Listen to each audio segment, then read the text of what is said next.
Bueno, chicos, la clase de hoy es súper corta, no es... El programa lo está separado en 50.000 pedazos, entonces la clase de hoy es muy cortita, es sobre los soplos sistólicos. ¿Tienen alguna duda de lo que dieron estos últimos días en semiología que quieran preguntar de repente? ¿Quieren aclarar algo? Nada, ¿entendieron todo lo que les explicó Berlis? Sí. Yo tengo una pregunta. Decime. Esas irradiaciones, por ejemplo, de las cariopatías isquémicas hasta la muñeca, del lado izquierdo o del derecho se ven, o sea, son muy frecuentes o es algo que se describe así vagamente nomás. No, la verdad que es muy de película esa irradiación que ustedes ven que va hasta el brazo izquierdo y hormiguea y le duele. No tiene, si vamos a poner en porcentaje y en frecuencia, sí, es mucho más frecuente que ustedes encuentren el dolor torácico, cuando hablamos de isquemia miocárdica, dolor torácico en el pecho, que irradia el hombro izquierdo y mandíbula. Eso es lo más habitual de verse, pero como le dije en la primera clase que tuvimos de semiología, toda molestia de hemiabdomen superior hasta la mandíbula, ya sea derecha o izquierda, y principalmente en personas con factores de riesgo cardiovascular, siempre hay que considerar isquemia miocárdica, ¿sí? No importa si es hormiguear el brazo izquierdo hasta la muñeca, pero no tengo dolor ni nada, es hipertenso, gordito o diabético, un electro nunca va a estar de más, serial electroponina nunca va a estar de más. O sea que siempre hay que estar un pie enfrente sobre los síntomas cardiovasculares más que nada, ¿está bien? Entonces, la frecuencia de dolor, hormigueo en la mano, en la muñeca, eso no es muy relevante realmente desde el punto de vista si tanto porcentaje tiene, no importa. Lo que usted tiene que grabar en su chip mental es que todo lo que moleste, desde hemiabdomen superior hasta mandíbula, en un paciente cualquiera, principalmente en las franjas etarias de edad media para arriba y con factores de riesgo, siempre hay que pensar en cualquier enfermedad cardiovascular subyacente y principalmente isquemia para pensar en infarto, ¿sí? Bueno, señores, si hay alguna pregunta más, pueden preguntar antes de empecemos. ¿Nada más? Tengo una duda. Decime. Que estaba leyendo pulso y no entendí bien a qué se refiere la amplitud del pulso. Así que entre el máximo y el mínimo la presión del pulso. Sí, no sé si eso se siente o... Yo siempre, o sea, en mis clases de semiología, antes cuando daba en este curso, yo siempre le digo a los chicos que semiología es una ciencia antigua, es mucho así de lo que antes no sé, en la época medieval, como no había nada de tecnología, después te guiaba por, bueno, siento que la amplitud tiene una gran amplitud, es pequeño, es filiforme, tiene forma, esas cosas del pulso que hoy no sé, no tiene mucha, nadie se toca el pulso y ve si tiene dos formas, si es más intenso, si esa semiología del pulso que es frita o friaf, en otro libro de semiología, ustedes pueden saber de memoria y deben saber de memoria porque se le va a preguntar en el examen, más que nada es por eso. Pero a la hora de ser prácticos, y eso siempre trato de inculcarles a los chicos y también a los internos, a la hora de ser prácticos, y en semiología cardiovascular, lo que ustedes tienen que hacer cuando ponen el estetoscopio sobre el pecho es palpar el pulso y ver si el latido coincide con el pulso, si es sincrónico, si no hay una diferencia en la cantidad de latidos cardíacos en el área central con el pulso periférico. En el pulso en general, eso cuando ustedes van a ver la frecuencia, el ritmo, la intensidad, la amplitud, la tensión, esas cosas no tienen mucha relevancia desde el punto de vista médico general, porque la frecuencia cardíaca, ustedes pueden palpar bien por el pulso, van a poder contar ahí en un minuto, van a decir tiene tanto. El ritmo, ustedes pueden por el pulso decir si es regular y quizás chutar cuando el ritmo es irregular de repente, porque en una frecuencia alta en el pulso va a ser difícil de distinguir si el ritmo es regular o no. La intensidad, eso es muy subjetivo, pues si A mí me parece que es intenso y a otro médico le puede parecer que no, me parece que el pulso es normal, qué sé yo. Y la amplitud es lo mismo, la amplitud lo que, a grosso modo, es la forma que mueve tu dedo cuando vos estás palpando, si amplio el pulso o es pequeño, como por ejemplo en la insuficiencia aórtica, o como no hay una resistencia al flujo de sangre que es bombeado por el corazón, es amplio el pulso. Entonces vos sentís tanto en el pulso radial como en el antebrazo, que es el famoso martillo de agua, que se le dice que el pulso del saltón, que se ve en la insuficiencia aórtica, por ejemplo. O sea que son cosas muy subjetivas que de repente a uno le puede parecer de una manera y a otro le puede parecer de otra. Pero lo único que ustedes tienen de hecho, tienen que saber eso para la hora del examen, porque Lidia le va a preguntar y probablemente esté ahí entre una de las preguntas del módulo de cardiología. Porque es algo que si ustedes saben en la teoría, eso por lo menos a la hora de ser prácticos van a ir a lo más útil, que es si coincide el ritmo con área central, si es regular, si la amplitud es pequeña, como así, es muy filiforme cuando me parece chocado, es un pulso amplio, será que no tiene un estado hiperdinámico o tiene una insuficiencia aórtica. Como le digo, la amplitud es más bien con el golpe que hace el pulso y que te puede mover el dedo, y vos puedes sentir en otros lados, más que de ese sentido habla el pulso.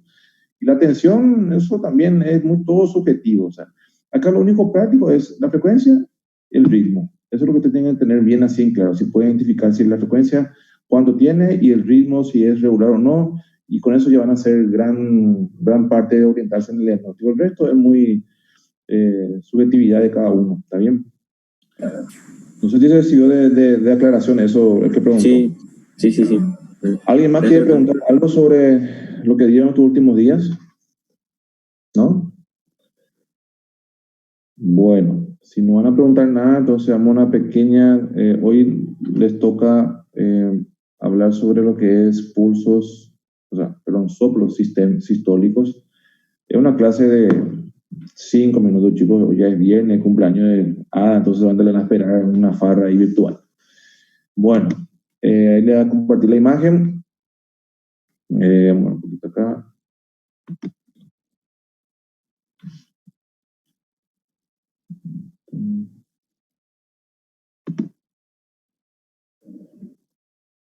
Bueno.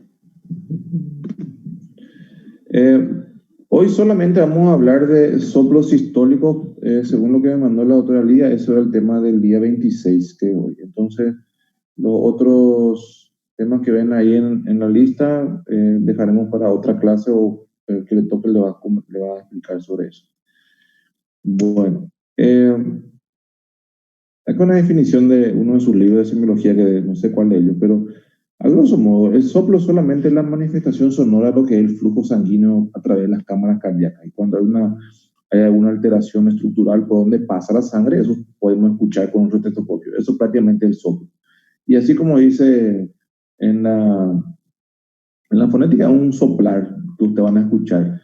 Si nunca tuvieron la oportunidad de escuchar a un paciente con una enfermedad valvular, cuando tengan la oportunidad van a poder darse cuenta de lo que les hablo. Un soplido realmente que van a escuchar de diversas formas, de diversas intensidades,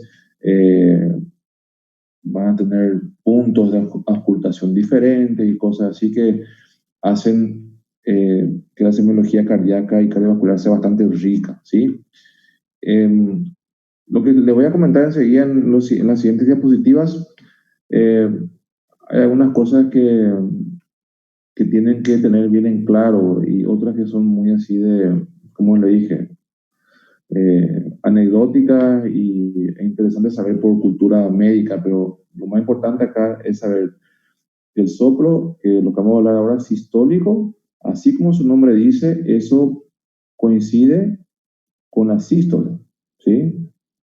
Todo soplar que ustedes escuchen con el estetoscopio y eso coincide con el pulso periférico, generalmente es considerado un un soplo sistólico, ¿sí? Cuando ustedes hablan y van a ver en la semiología del soplo, hay algunos puntos que tenemos que considerar, y en uno de ellos es definir la intensidad del soplo, ¿sí? Otra vez, esta clasificación de Levin es práctica, es interesante así saber, ¿ah? Sepan así, tengan como un corta agua, un cortador de agua, que la presencia del frémito, que es la sensación de un temblorcito sobre la piel del paciente cuando ustedes apoyan la mano, se puede sentir el soplo y la percepción palpable del soplo en sí, es lo que le divide, que a partir de ahí es 4 para arriba, ¿sí? El 1, 2 y 3 son grabaciones que es un soplo leve, un soplo que todos pueden escuchar, y un soplo bueno, sin freno. Básicamente es eso. A partir del grado 4 ya hay frémito, ¿sí? En el grado 5 ustedes pueden poner su mano entre la pared torácica y el estetoscopio y aún así escuchar frémito. Ese es el grado 5, digamos. Y aquel grado 6 era aquel soplo que se puede escuchar sin apoyar el estetoscopio sobre la caja torácica, ¿sí? Es una clasificación de soplo que tienen que saber, pero como le digo, eso es subjetivo. Pero el corta agua es el frémito. Si hay frémito, el grado 4, ¿sí? Bueno, los soplos sistólicos, así como dijimos, son aquellos soplos que coinciden con la sístole y coinciden generalmente con el pulso periférico, ¿sí? Como ven seguir en el gráfico cuando nos muestra más o menos en qué momento ocurre el soplo con relación al ciclo cardíaco. Básicamente son de dos tipos. El primero de ellos son los soplos eyectivos, ¿sí? Así como su nombre dice, son soplos que ocurren cuando se eyecta sangre hacia una otra cavidad, en este caso los grandes vasos, son los soplos de la base prácticamente.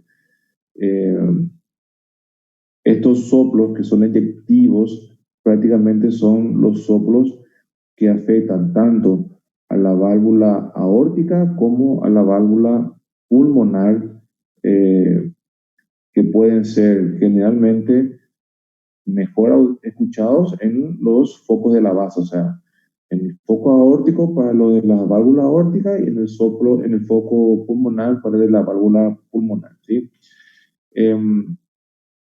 Ustedes ya dieron toda esa semiología de los focos de ocultación, me supongo, ¿verdad? Entonces, en los soplos inyectivos, este primero que ustedes ven en la lista ahí, que es la estenosis aórtica, este es el clásico que siempre se le va a preguntar. La morfología del soplo, sobre la presencia del pico cuando es más tarde, qué significa, qué es el soplo de Galabardín, cosas así históricas, ¿sí? Pero tengan así en cuenta que todos los soplos, así a grosso modo para cualquier tipo, todos los soplos de las estenosis son soplos que tienen una fonética más grave, ¿sí? Y todos los soplos de las insuficiencias tienen una fonética más aguda. Eso es así, algo musical, ¿sí? Que a la hora de la verdad no se pilla nada a la hora de escuchar eso. Pero el soplo de la estenosis aórtica que dice ahí, increciendo y decreciendo, es porque la morfología del soplo, cuando se grafica, tiene una forma de diamante que va como que aumenta y se achica nuevamente, ¿sí? Eso sí, realmente se puede percibir a la hora de auscultar el soplo. Es como un aumento y descenso de la intensidad del soplo. Y ahí nosotros podemos pensar y quizás decir, esto puede ser un soplo de una estenosis valvular, ya sea aórtica o pulmonar, porque ambos lados se pueden ver de la misma forma, ¿sí? Solo que el clásico de la estenosis aórtica, ¿sí? Entonces, ¿en dónde vemos los soplos eyectivos? La estenosis aórtica es una de ellas. Todo lo que está en el tracto de salida del ventrículo izquierdo hacia la aorta, ya sea por debajo de la válvula misma, que es la estenosis subvalvular, ¿sí? O por encima de la válvula, que es la estenosis supravalvular, producen el mismo tipo de soplos, sistólico, ¿sí? Pero que tiene la morfología de diamante que sube y baja, generalmente es el de la válvula en sí. Aparte, hay un ruido agregado que se le dice chasquido, que solo se ve cuando el soplo es valvular, que en el supra y en el subvalvular no van a poder escuchar. Y dicho de manera práctica, no se escucha ninguno, porque la verdad que es donde escuchamos el soplo, que hace un sube y baja, y ya podemos con eso identificar de dónde viene, ¿sí? El soplo de Galavardín que comenta ahí en la estenosis aórtica es un soplo de una estenosis aórtica que irradia la punta, que no es lo habitual de un soplo de estenosis valvular, porque suele irradiar hacia el cuello, ¿sí? Como son eyectivos, recuerden que esto viene de la base, donde ustedes escuchan, y como la sangre está siendo inyectada para todo el cuerpo, esto generalmente va, el soplo sigue el trayecto hacia donde va la sangre, entonces se escucha hacia el cuello, hacia arriba, normalmente. Solo que de Galavardín tiene una irradiación que va a la punta, ¿sí? Es diferente porque esto ocurre por la calcificación de la aorta que hace esa irradiación timpánica y se puede escuchar hacia el foco mitral. Entonces, estos son los soplos eyectivos, que son principalmente el de la estenosis aórtica, que se escucha en el foco aórtico. Lo mismo la estenosis subvalvular aórtica y supravalvular aórtica. Estas sub y supra no tienen clic de eyección, porque eso es solamente la valvular. La estenosis pulmonar, el soplo se escucha mejor en el foco pulmonar, ¿sí? Ustedes, si le dio una clase de auscultación, se recuerdan que hay un foco mesocárdico, donde también pueden escuchar a veces mucho mejor el soplo de la estenosis aórtica en ese punto que en el foco aórtico. Por eso que hay que hacer siempre el recorrido en bandera, o sea, en banda presidencial, que acá el foco aórtico, mesocardio, y bajar al foco mitral, ¿tá? Bueno, siguiente. Estos soplos, que son, se le dicen regurgitantes, son los soplos que van a encontrar en los focos que están hacia la punta y en el foco tricuspidio, ¿sí? Son prácticamente dos los principales, la insuficiencia mitral y la insuficiencia tricúspide, ¿sí? Que son las dos válvulas que dan soplos regurgitantes. ¿Qué quiere decir eso? Que la sangre, en el momento de la sístole, en vez de ir solamente para adelante, hacia arriba, hay una pequeña porción de sangre que se va para atrás porque la válvula está insuficiente. Eso quiere decir que no se cierra del todo. La válvula, en vez de hacer un bloqueo a la hora de cerrar en la sístole y que la sangre no retroceda a las aurículas, por algún A o B motivo, esa válvula no se cierra del todo, y la sangre, en vez de ir solamente para arriba, también vuelve hacia atrás, hacia las aurículas. Por eso se llama regurgitante, regurgita la sangre hacia la cavidad auricular. Y así como hacen en los soplos eyectivos, los soplos regurgitantes generalmente también siguen el trayecto del soplo. Vamos a enfocarnos principalmente en el más clásico de escuchar, que es el soplo de la insuficiencia mitral, que se escucha generalmente y mucho mejor en el foco mitral, ¿sí? Acá dice unas características, como dice en barra, es holosistólico porque suele agarrar todas las sístoles y generalmente tiene una misma morfología, así, es solamente un tono, agarra todas las sístoles, y cuando ustedes van a recorrer el trayecto del soplo y ustedes ponen el foco mitral y ustedes van yendo para afuera hacia la axila, la pared lateral del tórax, a veces incluso pueden llegar al dorso y puede irradiar hacia atrás también, ¿sí? Entonces es la irradiación de ese soplo. El prolapso de la válvula mitral es una alteración estructural de la válvula que también produce insuficiencia mitral, o sea, un soplo de la misma característica. Y dependiendo de que el prolapso sea leve, moderado o severo, el soplo puede ser mesotele o holodiastólico, ¿sí? La insuficiencia tricúspide es la más difícil de buscar la irradiación. No se suele encontrar insuficiencia tricúspide así aislada. Es difícil de ver, pero van a encontrar, por ejemplo, en el corpus pulmonale, que es una ICC del lado derecho solamente, cuando el corazón derecho está dilatado, ustedes pueden encontrar un soplo sistólico en el foco tricúspideo y eso puede irradiar hacia la mitral y a veces al dorso, o puede irradiar hacia el lado izquierdo. Entonces, el soplo, la tricúspide tiene una irradiación un poco distinta, a veces va hacia arriba, hacia el mesocardio también. ¿Tá? La CIB es un soplo también sistólico. Este es el famoso en rueda de carro. Ustedes van a encontrar el soplo va a ser mucho más audible en el mesocardio y de ahí se va hacia todos lados, hacia arriba, hacia abajo, hacia izquierda, derecha, hace como una rueda, como esa carreta, tiene direcciones hacia todos los lados. Entonces, ese es el soplo de la CIB, ¿tá? Cuando la CIB es más chica, el soplo es más fuerte, ¿sí? Cuando la CIB es más grande, el soplo es menos posible de escuchar. Ok, más después. Esto es lo que le estaba mencionando sobre la relación de los soplos sistólicos con el ciclo cardíaco. Si ustedes se fijan en la primera imagen de arriba, ustedes ven, bueno, eso es por fisiología, primero hay la descarga, hay la activación de las vías de conducción, ahí se forma el QRS, la onda P, el QRS, inmediatamente después del QRS ocurre la contracción y ahí está la eyección de sangre hacia la aorta, que ustedes ven ahí como que dice carotidograma, cosa que ya nos hace más de 100 años, ¿verdad?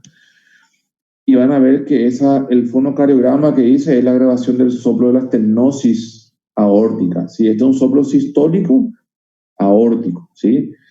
Ven que ocurre la contracción del ventrículo izquierdo, la eyección de sangre que coincide con el soplo, y van a ver que ahí donde dice el clic, que es lo que casi nunca se escucha, ¿verdad? Pero es lo que van a encontrar sí o sí, es el soplo que hace un ascenso, tiene un pico y luego comienza a descender. Hace un ascenso y descenso de este tipo de soplo de la estenosis aórtica, valvular, ¿sí?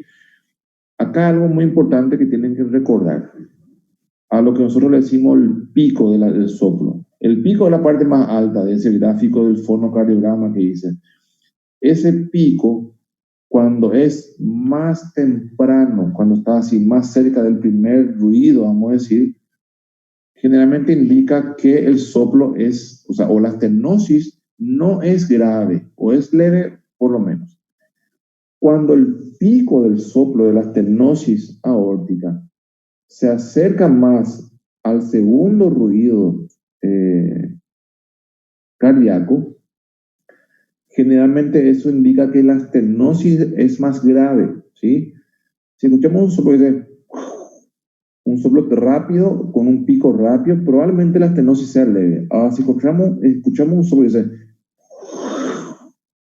que el soplo está más atrás, eso no puede indicar que la estenosis es más grave de lo que estamos esperando, ¿sí? Ahora, en la imagen que está al lado, un poquito más abajo, es el soplo de una insuficiencia mitral, ¿sí?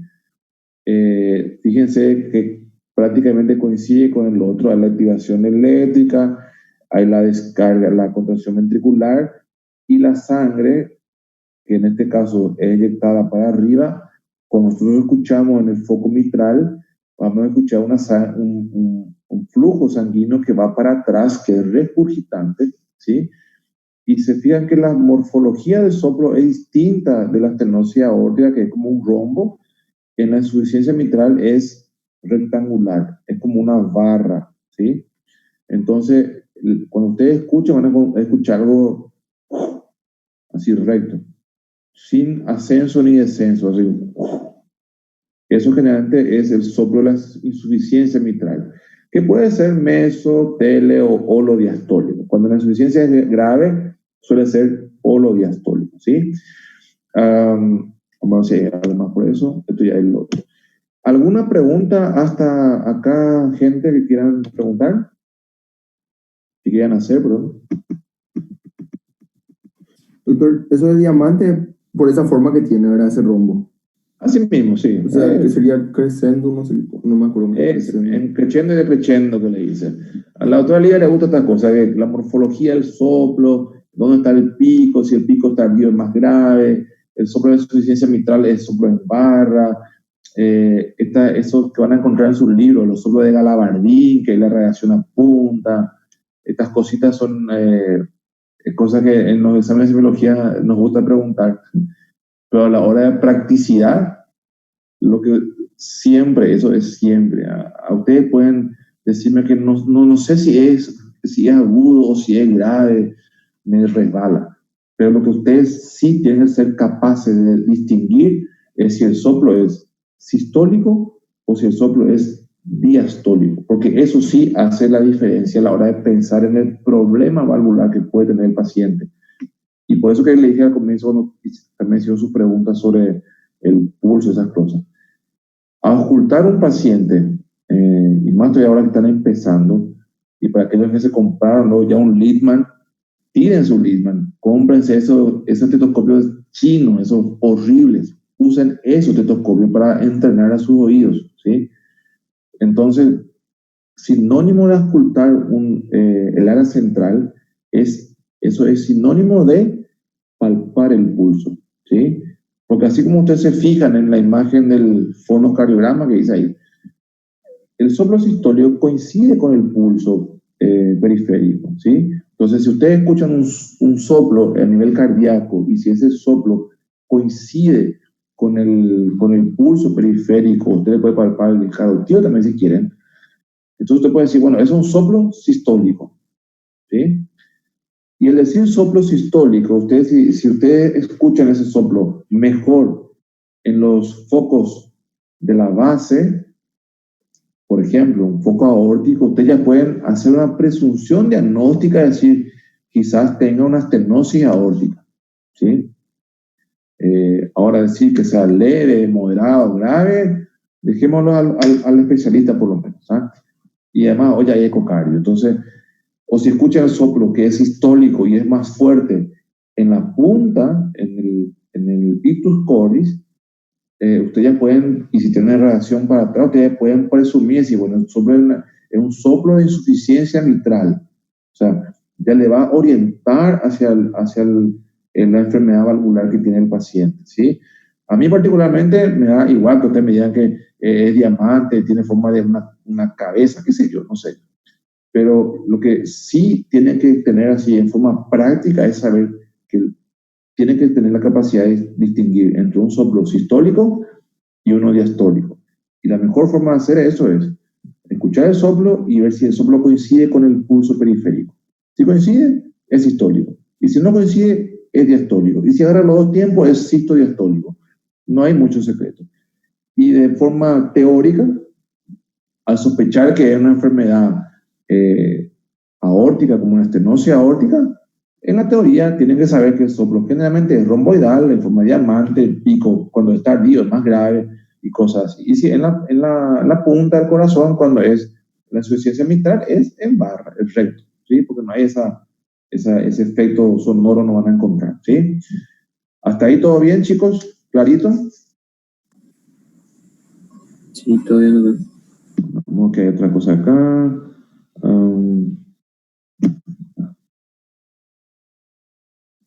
Esto era a una cosita que le dije, bueno, o sea, esto se aplica a todo, porque eso se suele preguntar en los exámenes. ¿El soplo de la estenosis mitral es agudo o es grave?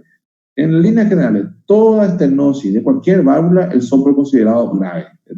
El timbre, o sea, el timbre es grave. Y las insuficiencias son en tono agudo. Entonces, eso es a modo de conocimiento, hermano. Todos los soplos de la mitral se escucha mucho mejor cuando usted le pone el decúbito lateral izquierdo, de pachón, como se dice. A unos soplos de nombre que tienen que conocer, porque se les puede preguntar, son esos que están ahí. La Galabardín, que es la estenosis aórtica, que como irradia cuello, a veces escuchamos en la punta del corazón por la calcificación de la aorta. Austin Flint, que es una insuficiencia aórtica severa, que se oculta también como un soplo diastólico en punta. Graham Steele, que es la hipertensión pulmonar, que es el soplo pulmonar. Carey Kuhn, que es la estenosis mitral reumática. Son cosas que tienen que ir viendo en su libro de texto para recordar qué significaba, ¿sí? Eso lo quería hacer que no quería dejar de pasar. La semiología del soplo, esto se aplica a cualquiera de ellos, ya sean soplos sistólicos o diastólicos. Esto es lo que tiene que tener así la costumbre de hacer siempre cuando escuchan un soplo, tratar de hacer estos pasos para poder tener una sospecha diagnóstica o cuál es el problema. Entonces, ¿qué es lo que principalmente ver la cronología del soplo? ¿En qué momento ocurre? Si en la sístole o en la diástole, lo que le expliqué a la hora de tener contacto y ver con el pulso periférico. La intensidad, lo que hablamos recién, que es esa graduación de 1 al 6, y es también muy subjetiva, pero cuando hay frémito es de 4 para arriba. Eso ya sabemos, ¿sí? La irradiación del soplo es importante porque ustedes pueden tener un soplo que ustedes escuchan en todas los focos cardíacos, tienen que buscar cuál es más intenso y ver hacia qué lado irradia para decir, bueno, esto puede ser una estenosis o una insuficiencia aórtica, o puede ser una insuficiencia mitral, junta, o sea, todo eso tiene que ver, y la irradiación hacia dónde se va el soplo le va a dar esa orientación. Si es un soplo en punta que vos escuchas en la espalda, probablemente sea una insuficiencia mitral grave, ¿sí? Si es un soplo que vos escuchás en la diástole, escuchás en la punta y escuchás en foco aórtico y mesocardio, vos, si escuchás en aórtico y irradia mesocardio y irradia punta, generalmente puede empezar una insuficiencia aórtica. La irradiación es importante también para saber hacia qué válvula está más afectada. El timbre, como le digo, Doctor, sí. O sea, al momento de escribir, por ejemplo, la parte de radiación, ¿cómo mencionamos entonces un soplo que, qué sé yo, se escucha mayormente en la punta e irradia? ¿Así tenemos que mencionarlo? ¿Cómo es? Sí. Soplo sistólico mitral con relación a axila o en relación a dorso. O, por ejemplo, soplo diastólico en foco aórtico en relación a foco mitral. O soplo sistólico en foco aórtico con relación a cuello. Eso más, hacia donde usted le indica hacia dónde se va el flujo sanguíneo más que nada, ¿no? Esa es la forma como escribir. Hay muchos secretos. Y raya tal parte, listo. Eso es bien. Gracias. El timbre, como le dije al rato, todo lo que ustedes piensen que es una insuficiencia, timbre agudo. Todo lo que ustedes piensen que es una estenosis, timbre grave. Listo. La forma es principalmente en esos dos que le comenté. En la estenosis aórtica, romboidal. Y en la insuficiencia mitral, en barra. Ningún secreto. Y en la CIB, que es la comunicación interventricular, que se escucha mejor en mesocardio en forma de ruedas, o sea, rueda a todos lados, ¿sí? Bueno, un poquito acá que hay más. Esto sería bueno cuando ustedes sepan todos los soplos, pero hay algunas maniobras que ustedes van a leer en sus libros. Hay algunas maniobras que se pueden hacer para hacer intensificar algunos soplos, como Valsalva, respiración, inspiración o la expiración en sí, para aumentar o disminuir cierto tipo de soplos. Eso pueden leer en su libro. Hay una tabla que dice así, que en Valsalva aumentan el soplo sistólico por miocardiopatía hipertrófica, por ejemplo, de subvalvular, y no las estenosis valvulares. Cosas que tienen que saber por lo menos en la teoría, ¿sí? En lo práctico, realmente, como le dije en la primera clase, hoy decir que la clínica soberana no es así. Nosotros nos apoyamos mucho en los métodos de diagnóstico por imagen, más estoy en cardiología, porque al escuchar un soplo en cualquier franja etaria, desde chiquitos hasta los más grandes, siempre implica tener que mirar eso de forma directa con un ecocardio. Entonces ahí ya podemos definir exactamente la magnitud del problema y si realmente hay un problema valvular como para tener que cambiar la conducta médica. ¿Está bien? Bueno, preguntas, chicos, que quieran hacer hasta acá, algo que no les quedó claro de repente.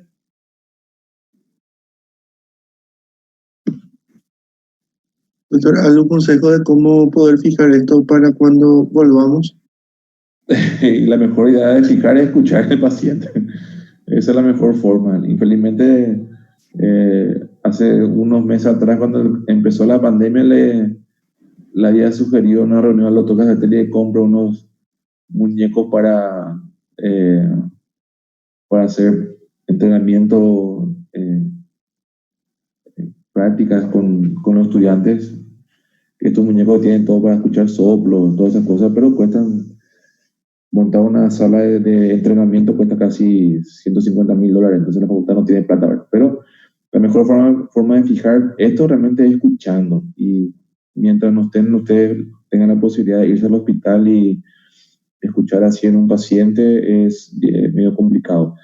Ustedes pueden, yo voy a buscar, si tengo, quizás le pase a alguien un correo, voy a buscar, debo tener por ahí el sonido de los soplos. Ustedes pueden, no es lo mismo realmente, pero da para imaginarse. Si tienen una imaginación van a poder entender un poquito, pero la mejor forma de fijar esto es escuchando, no hay de otra. ¿Preguntas más? Doctor, Hola. no es ahora sobre el tema de la clase, pero el ecocardiograma, Sí. ¿cómo para qué tipo de patologías, para todo sirve o cuáles son sus aplicaciones?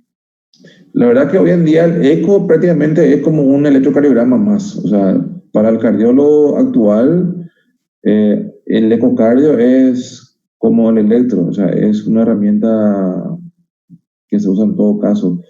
Eh, para que tenga una idea, Melissa, el electrocardiograma tiene más de 100 años y aún sigue vigente porque realmente es un método súper útil, súper práctico, súper barato y da mucha información cuando en ciertos casos, ¿verdad? Pero no nos permite ver eh, muchos datos del corazón cuando queremos ser más directos. Por ejemplo, si usted dio ya en patomédica, no sé si habrán dado, pero en la miocardiopatía hipertrófica, por ejemplo, que es una enfermedad del músculo del corazón, el electrocardiograma a veces puede ser normal también. Y nosotros podemos hacer un electro, decir que está todo normal, pero el paciente tiene una hipertrofia miocárdica y no estamos viendo.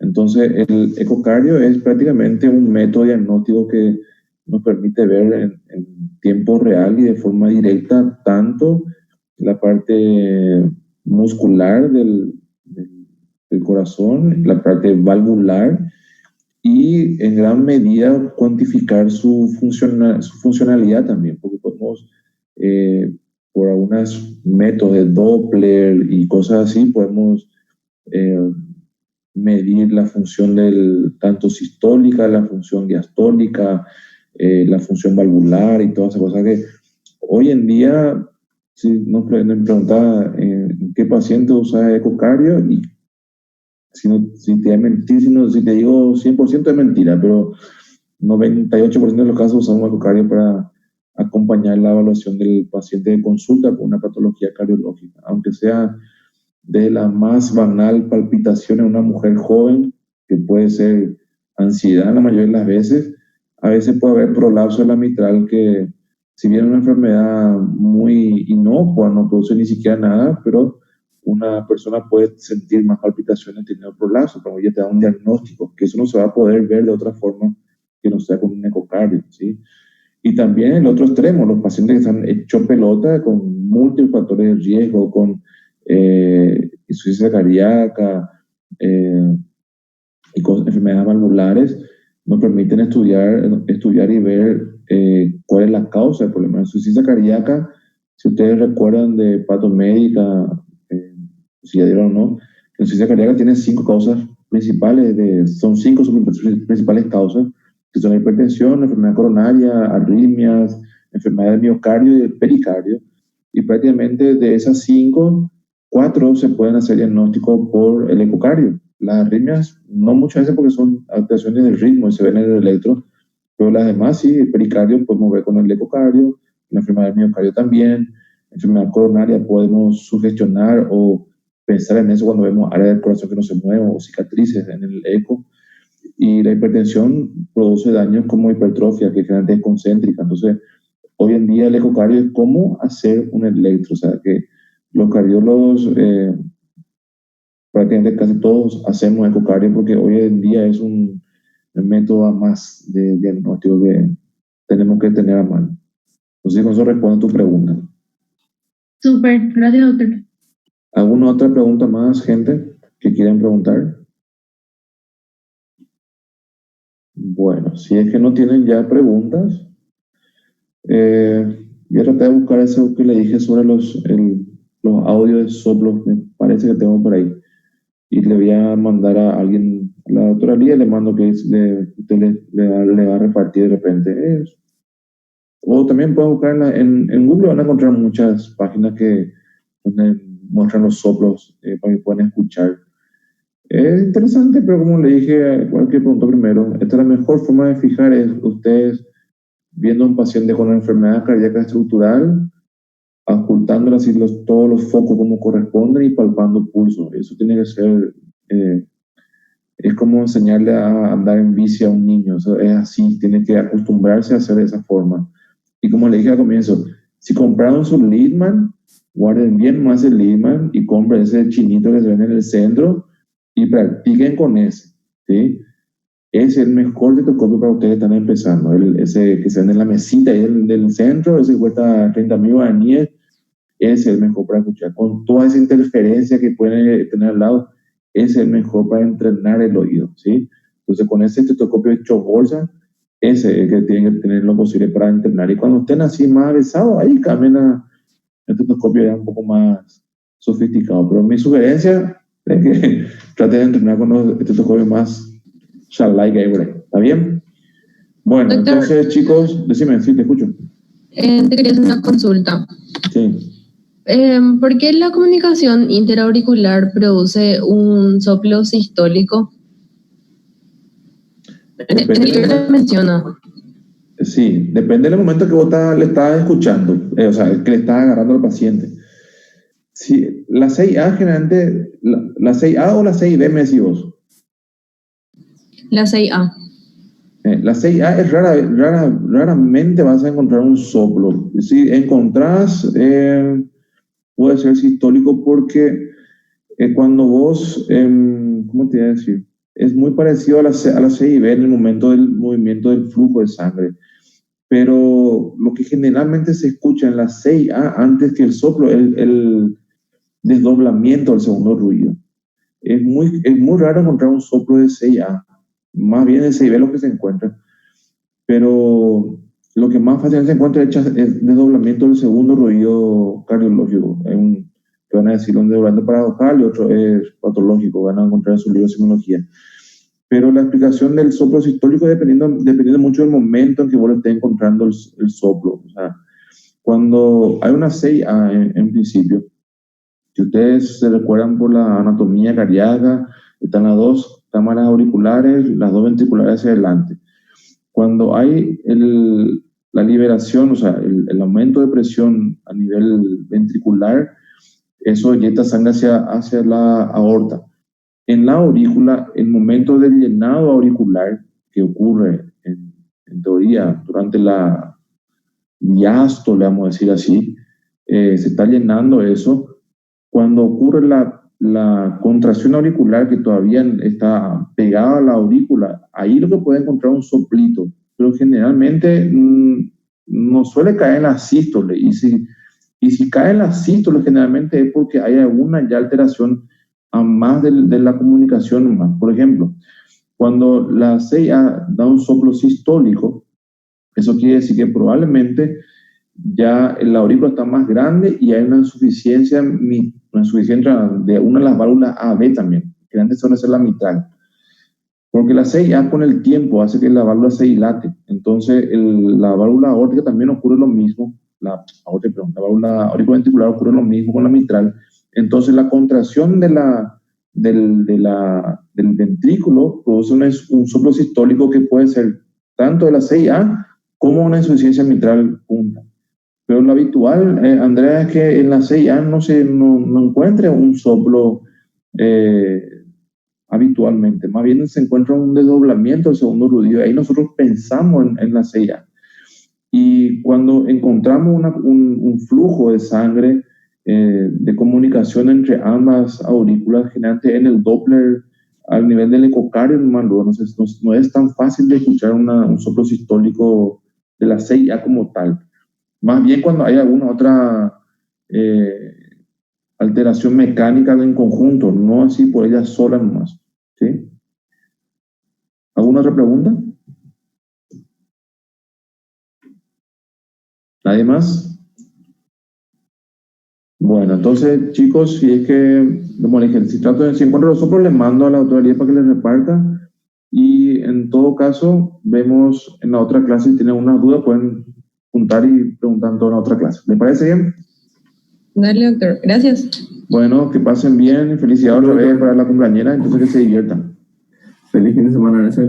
Igualmente, chicos. Chao, chao.